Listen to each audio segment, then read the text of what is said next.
things aren't looking so good for Ryan Edwards and his brand new wife, Mackenzie Standifer. And it seems like Mackenzie is literally the only person surprised by this sad turn of events. See, people who have watched Teen Mom know that Ryan, well, he isn't the greatest. If it weren't for his parents stepping in and forcing him to care for the son he shares with Mackie Bookout, he'd be a deadbeat dad of epic proportions. As it is, he's not that concerned with fatherhood.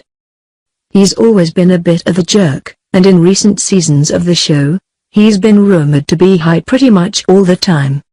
Except now those rumors are facts. Ryan has definitely been on drugs for a while now, and the problem is so severe that he's now in rehab. It's a sad situation made only sadder by the presence of Mackenzie.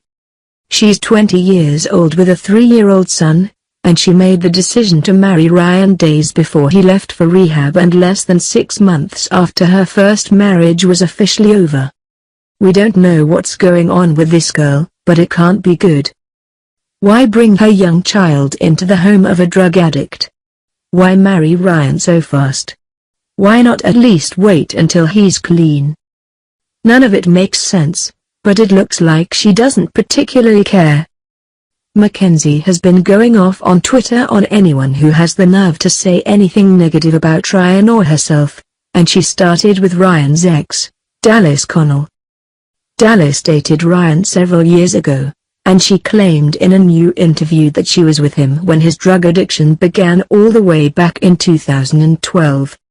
One of his friends was on the pills and he tried it one night when we first started dating, she explained. He started taking those while I was in class. I ran track in college and would be gone all day and he was bored. She said that she didn't recognize the signs of addiction because she'd never been around anyone who did drugs, but after 8 months of dating she caught him in the middle of a drug deal. Dallas stayed with Ryan for 2 years, and during that time, he had his first trip to rehab in December of 2012. Unfortunately, Ryan said at the time that he wasn't really interested in working on his problems, he just wanted help with withdrawal, and obviously he's relapsed since. Ryan's mother didn't appreciate Dallas' story. She tweeted, "And once again this one needs some attention and money. Sorry honey, but you have quite a bit of this wrong." Dallas stood up for herself, replying with, "I kept that secret for so long to protect you all. You know everything I said is the truth." When told, "I was relieved he's getting help." Then Mackenzie stepped in. "Not a secret anymore," she tweeted to Dallas.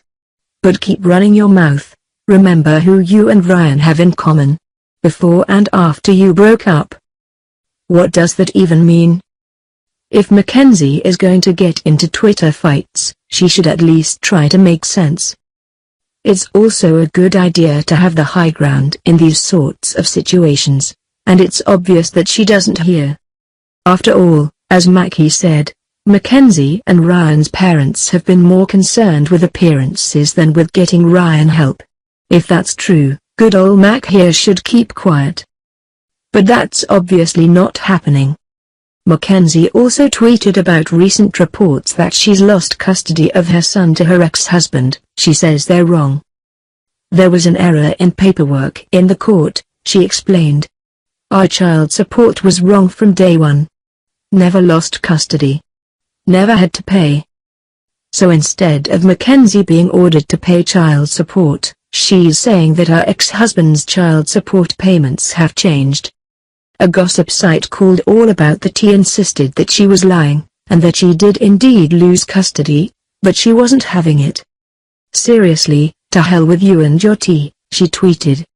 "Get on somewhere. Believe me or not, I don't pay child support. You're so effing low."